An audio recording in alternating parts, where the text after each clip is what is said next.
Condenados. O julgamento de Alexandre Nardoni e Ana Carolina Jatobá terminou na madrugada deste sábado. E esse foi o veredito. Os dois foram condenados pelo assassinato da menina Isabela Nardoni. Ele a 31 anos de prisão, ela a 26 anos. Hoje em dia, esta semana, fez uma cobertura especial do caso. Você acompanhou tudo desde segunda-feira. Hoje, sábado, não é diferente. Aqui no estúdio, recebemos a doutora Renata Pontes, delegada responsável pela investigação. Doutora, muito obrigado pela presença. Recebemos também Rosângela Monteiro, que é a chefe da perícia do caso. Prestou depoimento, assim como a doutora, assim como a delegada, foi ouvida também no tribunal. Muito obrigado pela presença. Dr. José Milton Kotzen, psicanalista de Ana Carolina Oliveira, mãe de Isabela e também da mãe dela. O desembargador Nelson Calandra, que já esteve conosco esta semana aqui e vai nos ajudar a entender todo o andamento desse julgamento, especialmente a conclusão que aconteceu nesta madrugada.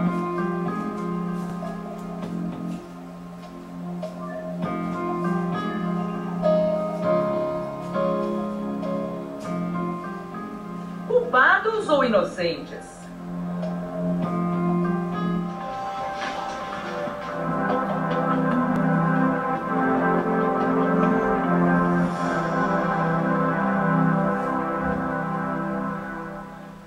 O caso de Isabela, sem dúvida nenhuma, mexeu com todo o país, mas especialmente com Ana Carolina, a mãe de Isabela. Dr. José Milton, psicólogo, psicanalista de Ana Carolina Oliveira. O senhor conversou com ela até momentos antes da sentença. Como ela estava?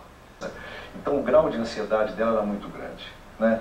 E mais ainda, essa ansiedade, ela transborda em emoção também, né? A expectativa cria esse nível de ansiedade muito grande. O senhor chegou a visitá-la enquanto ela estava confinada à disposição da defesa? Não, em momento algum, não. Não houve contato. Quando é colocado, aí os juristas podem até explicar melhor isso, quando a testemunha é colocada em isolamento, ela não pode ter mínimo contato com quem quer que seja, não é? Seja lá com alguém da família ou com qualquer outra pessoa, a não ser as pessoas que trabalham no fórum ou que são designadas para cuidar dela. Ela com o perito do Estado para examinar a Ana Carolina, que recomendou que ela não fosse mantida confinada. Doutor, é a notícia que traz o jornal e deve ter acontecido realmente. Desde o princípio, algumas coisas foram ditas a respeito disso, mas eu tive contato com a sala porque desde o primeiro instante nós entramos em comboio. E nós entramos pela entrada privativa. E aí eu tive contato com as salas, vi o tamanho das salas, mas como qualquer um podia ter esse contato, né? Doutor, a Ana Carolina, quando falou com a gente, ela falou que mantinha o quartinho da Isabela, mantinha muitas das roupas dela também. Eu não sei se a palavra certa, elaborou a morte dentro da nossa cabeça. Um pai, uma mãe deve ser dificílimo enfrentar isso. Com esse julgamento, com o final desse julgamento, talvez possa ser mais fácil dela entender ou digerir toda essa situação? Aqui, Edu, tem uma frase que pode explicar bem aquilo que eu vou dizer. As pessoas costumam dizer assim: bem, depois da tempestade vem a bonança, né?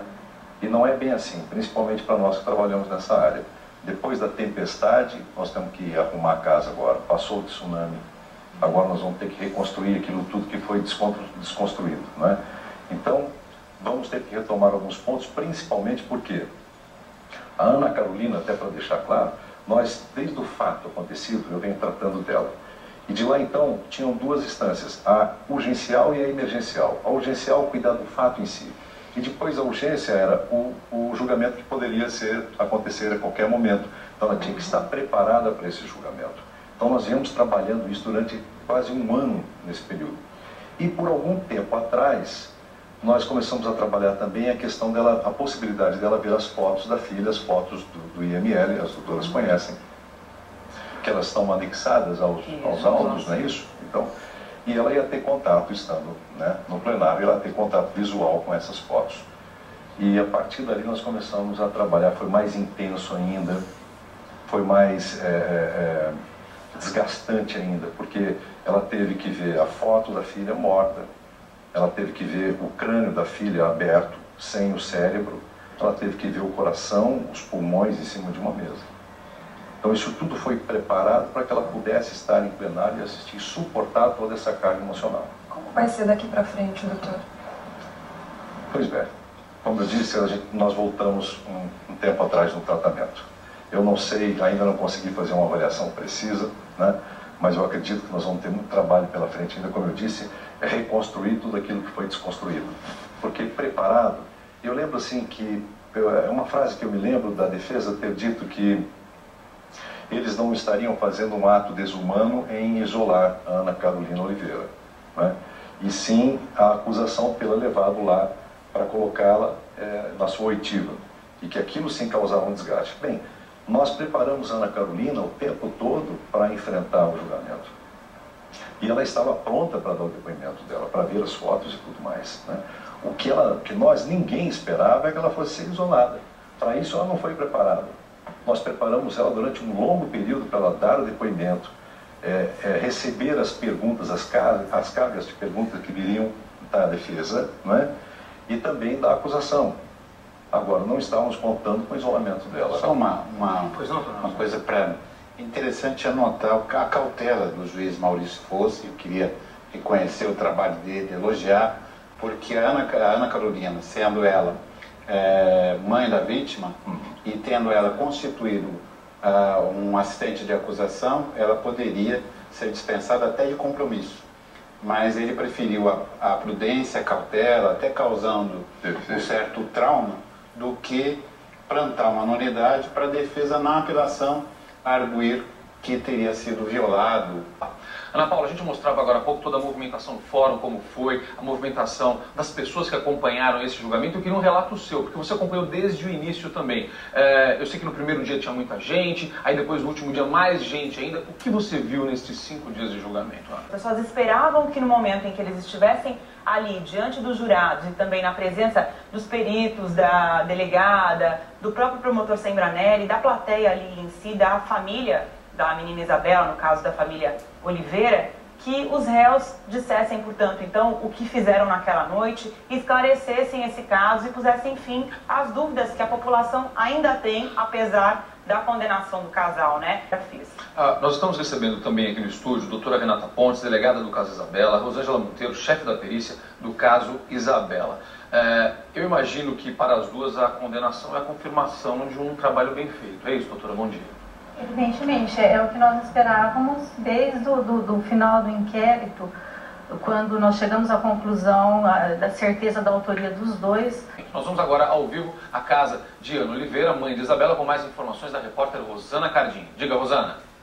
Olha, Celso, por volta das 10h10 da manhã, abriu-se a primeira janela aqui do apartamento do 10º andar, no prédio aqui da Vila Maria, na zona norte de São Paulo. Ana Carolina, que foi dormir bastante tarde ontem por causa da sentença que demorou para sair, ela já acordou, segundo o próprio porteiro aqui do prédio, tomou banho, tomou café da manhã e começam as primeiras manifestações de carinho para ela. Ela já recebeu 2 buquês de flores e também a movimentação dos populares e vizinhos começa aqui a preencher a rua. A gente também percebe uma movimentação maior de carros e cada um que passa aqui acabam gritando palavras de ordem, como justiça e também o nome de Isabela. Por enquanto, Celso, fica a expectativa de que a Ana Carolina desça e fale com os jornalistas. Essa é a expectativa de todo mundo que está aqui. Voltamos ao estúdio do Hoje em Dia. Obrigado, Rosana. Cris?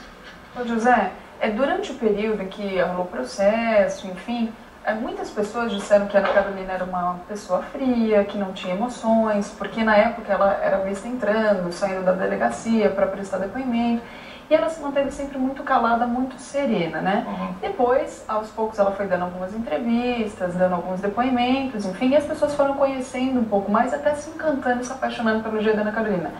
Você poderia explicar um pouquinho desse comportamento? Por que ela foi tão pré-julgada no início? Bem, primeiro pela própria psicopatologia que envolveu todo o processo da Ana Oliveira. O que acontece? Nós estamos tratando de um estresse pós-traumático, né? Quando você tem uma perda ou uma catástrofe na vida de alguém, algo que é muito significativo, né? Cria um trauma, se instala um trauma ali, né? E nós vamos tratar esse estresse a partir daí, né? Tudo que causou. O que acontece no caso da Ana Carolina Oliveira é o quê? Que esse processo todo, ele nunca adormeceu, ele nunca ficou adormecido nesse período todo. Então sempre havia as revivências, né? Então a mídia, o tempo todo, a família, os familiares, os problemas que